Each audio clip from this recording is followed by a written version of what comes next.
Next we have Minnesota. Jerry, how you doing? I'm Jerry Geib. I work for the Minnesota Department of Transportation. I work in our research section. Ellie Keys, who's also we have a new pavement preservation engineer. He's been in the position a couple years. Was hoping to be here too and put this presentation together. He couldn't make it, so I'm going to talk about pavement preservation in Minnesota. And we're going to focus on what we think is performing well here. We're going to talk about micro milling and surface treatments. I think this fits in well with what we talked about this morning in our state breakout or session, where there was some good discussion on micro milling and surface treatments, and we've got some good ride data information too. Why micro mill? To correct pavement roughness issues and a fine surface texture. What I'm going to say enjoy about this spec is the reason we're micro milling is to improve the smoothness. The only measurement we have is a sand patch test. So our specification and what we're after are about as far away from you can get from each other, but it seems to have been working well. And with the ride measurement, you can see how it's performing. We've also, I think, even helped the contractor with his equipment to make sure that it's working well. We do 3 different treatments after micro milling: the chip, microsurface, and our ultrathin bonded wearing course. Here's the chip seal. We've done 2 projects in 13 and 14.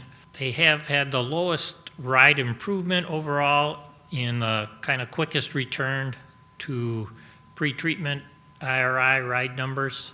So the average before was around 100 inches per mile. So this is when I kind of like to be doing preventive maintenance.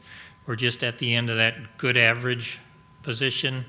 Micro milling, we're typically kind of going to run on that 80 average. That seems to be where we've been. A lot of these projects have ended up, and our current ride number there is about 108 inches per mile. Here's kind of a graphical. You can see that I like to kind of focus here on the after micro milling results of that, 80 down to 65. This morning we were talking about treatments really don't improve the ride much after micro milling.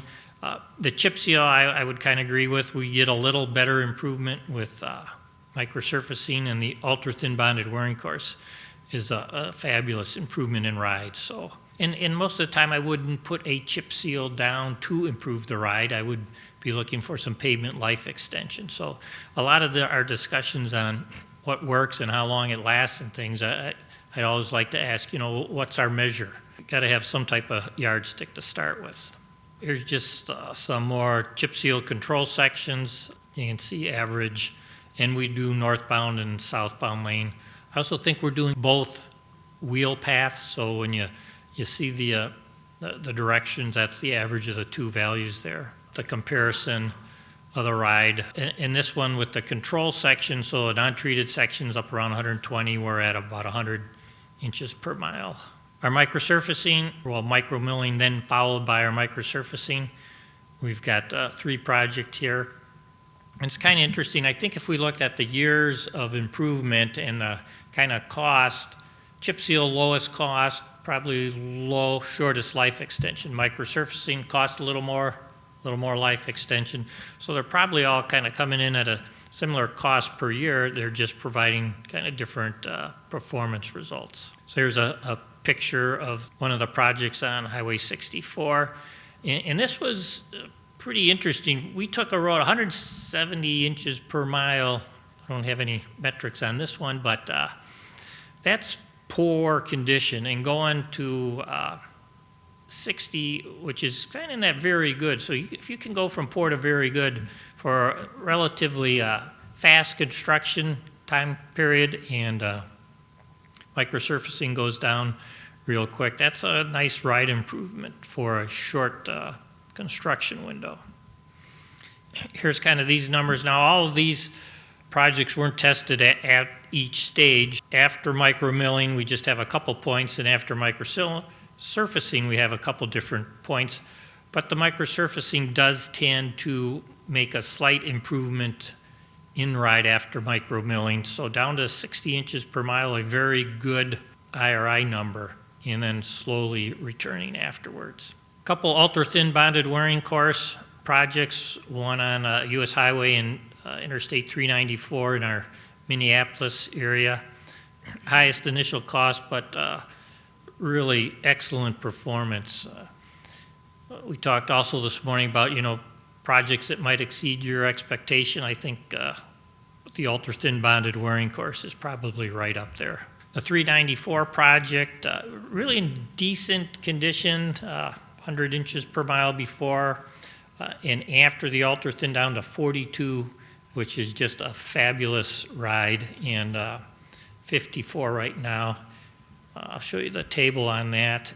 So this Interstate 394 built, I think, just under 20 years ago. Bituminous pavement. It got milled and filled 1.5 inches once, and then we did this micro milling and ultra-thin bonded wearing course.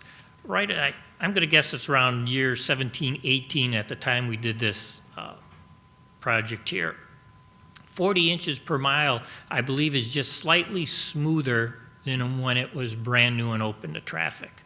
So we've got a pavement, easel-wise, hot mix asphalt pavement, we designed those structures for, 20 years of easels, and if you built a new pavement, then pavement design says at year 20, you're down to time for a major rehabilitation.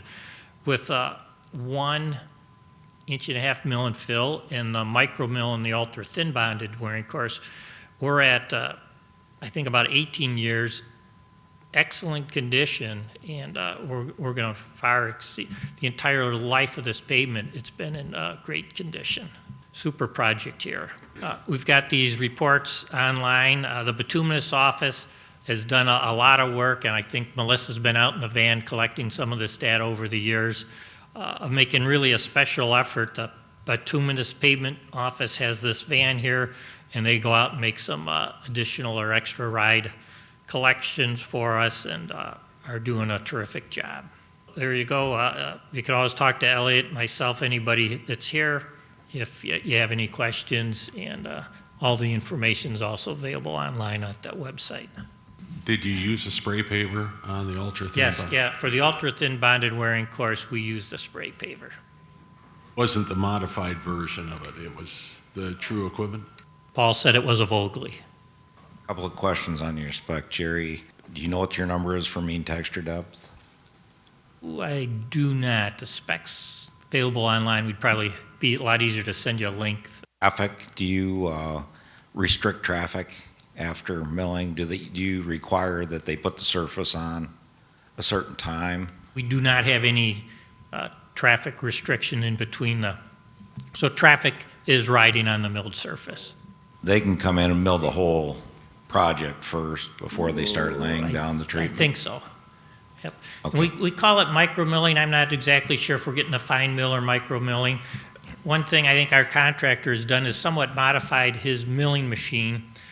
He's got 3 times the teeth on there, so it's got a head, but he spins it really fast, so his production is down the road. I think the road tech folks would probably tell me you should be going 30 feet per minute, forward speed. Nice. We're probably 60, 70. We've done a lot of testing at different speeds, but we're not Chevron, and we're getting good surface texture, and we're getting great square yard prices. It does have to do with the RPMs of the head, and I think we restrict them to like 2/3 the speed. I think 80 feet a minute is what we restrict. For the ultra-thin bonded wearing surface, what is the cost? How do the costs compare to the chip seal? Ultra-thin bonded wearing course, I'm going to go about $5 a square yard. So we bid that by square yard price. Everything's included there. Microsurfacing, I think we're at about $335 square yard, and we do a scratch. It's always got the steel strike-off bar, which is kind of a Minnesota thing. 14 to 16 pounds per square yard, and then a surface course about the same on top of that. Microsurfacing procedure we use. We sort of refer to it as a single, but it's really 2 passes. Hey, Jerry, what do you require for your cleaning method after the micromill and prior to any of the treatments, and is it different between the chip or the micro or the ultra-thin? I'm not sure what we've got in the spec. I'd have to check it to see if we're doing what type of broom or sweeping. Most of the contractors know that you really got to get rid of the dust and any loose particles, because if you flick it up onto the car behind you, it's nothing but a mess. Okay, thank you.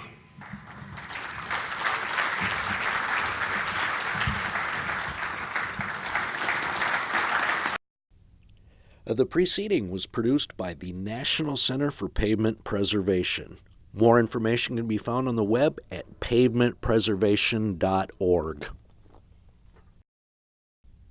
Additional support provided by Michigan State University.